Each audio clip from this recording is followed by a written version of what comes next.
Hey, and welcome to another Hiveon devlog. In today's one, I have the full Portal network linked up. However, this is not going to be the one I use because, admittedly, this one's a little bit rubbish, slow, and needlessly complicated for what it's trying to do. So yes, this isn't staying. However, the main logic for it is, and I have some of the new logic to show, and I want to make a devlog because it's nearly Christmas, so why not? One thing I do want to mention, all the command blocks you see are just pedal timers, because I'm working on that for pedal, so it just times things and tells you, well, how long everything's been. But either way, if we go into the overworld, you'll see the very overcomplicated overworld side, which again has since been improved. So I'm not even going to bother explaining this just for now, and we'll go straight into the end.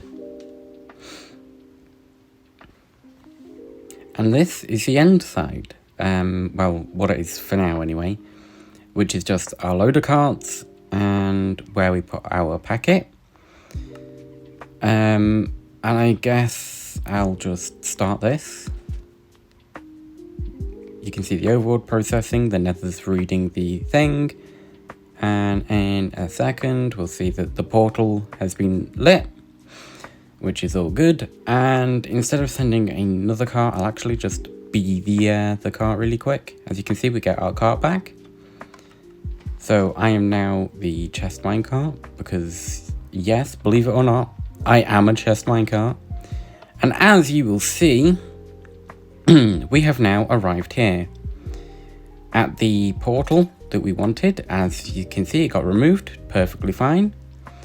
The no active time is there just because the thing over there finishes first, but either way. So yeah, our portal lit and we got sent to this one, which is as it should be. And over here, this portal got reset because when we actually send a packet, which I'll now just doctor this in, you can see this gets removed. All of this is going to say no timer found, but oh well. And then this one lights up because obviously this is the code.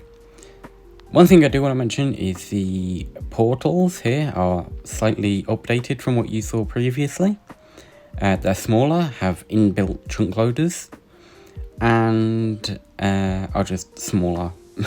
That's pretty much all there is to it. We have these new junctions, which just do a little bit of math to figure things out. And unlike before, this sends 3 hexits serially via a packet instead of me just flicking levers. And again, I'm not going to explain this logic because it's useless from what I've been doing. But one of the big speed improvements I want to mention is due to the way we send the hex, which is through these 2 lines here, you have to have this like encoder, as I call it, and then you have to have a decoder here, which, I mean, okay, in the grand scheme of things, this line is faster than the one I'm using, but with these encoders and decoders needing to be built on each individual junction, the delay between actually like having the code sent and the portal light is so much faster if I don't have them. Obviously on a bigger scale, that might be less true, but either way, these decoders and things just slow everything down. So I've decided to go with not using these hex lines. But yeah, the main logic for the actual junctions is still the same, but again, there's no point me explaining that. One thing I will show, however, is, as you see, we have this portal lit. So if I go through here, you'll see that I arrive at the overworld side, which is quite far away from 0, which is where I just was.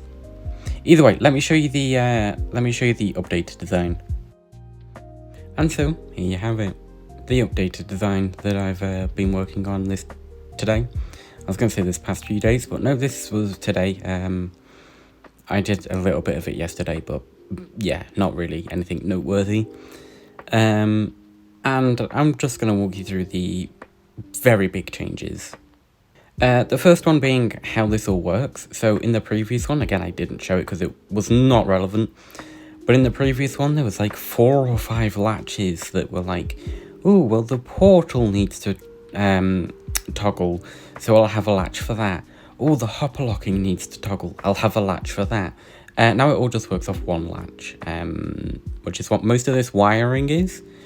But the latch is actually just through here, and it's here. All of the things get sent back, and we no longer load the... what's it called? We no longer load the discs back into the box, as you can see. If I can find a way in there, this thing's incredibly compact. Yes, here we go. As you can see, the discs just stay here for a bit. That is because they don't actually have enough momentum to fall off this ice just yet. I plan to just replace that with blue ice, and that should fix it. In fact, there's literally no reason I can't just do this now. There we go. So yeah, that will just be blue ice just because it's easier. And the box also gets returned, so yeah, pretty much everything that we use gets returned. The only things that won't are like the chest carts, because that's the farm side logic to do, not this. It's also not fully hopper locked, just for speed reasons. Some of it can't be unlocked quick enough, so I just don't even lock it. Some people thought I was lazy for that, but I really don't care. The loader cart breakage here works differently. Again, nothing too important. However, this is what I was meaning. So we now use this to transfer the hex, which is, again, like, ever so slightly slower, but really, in the grand scheme of things, this will end up being quicker. And then we have our reset line here, which has to do a little quirky move out the way right here. Which means this isn't as fast as it could be, because obviously we're using wasted signal strength just to go round. But the reset signal is going to be a lot quicker than the actual reset anyway. Because this happens as we're sending more carts, so this taking a bit of time really doesn't make any difference, because the reset will be like 30 odd seconds.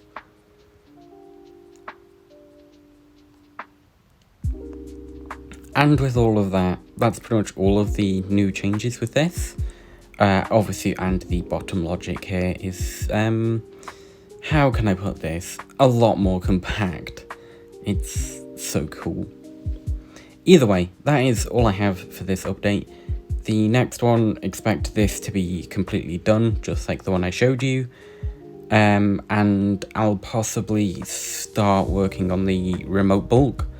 In fact, no, I will be working on the remote bulk. Because, yes, that needs to be done.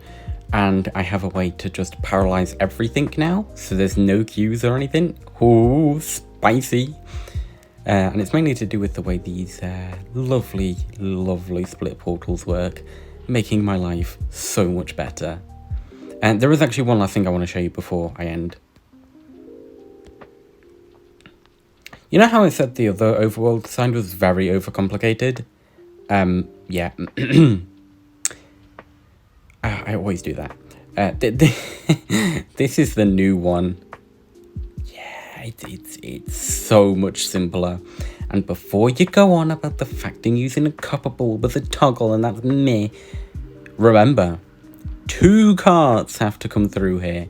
The first one being the loader car and the box, which trigger this at the same time. And then a little while afterwards, the chest mine car. There is no physical way for this to ever get unsynced.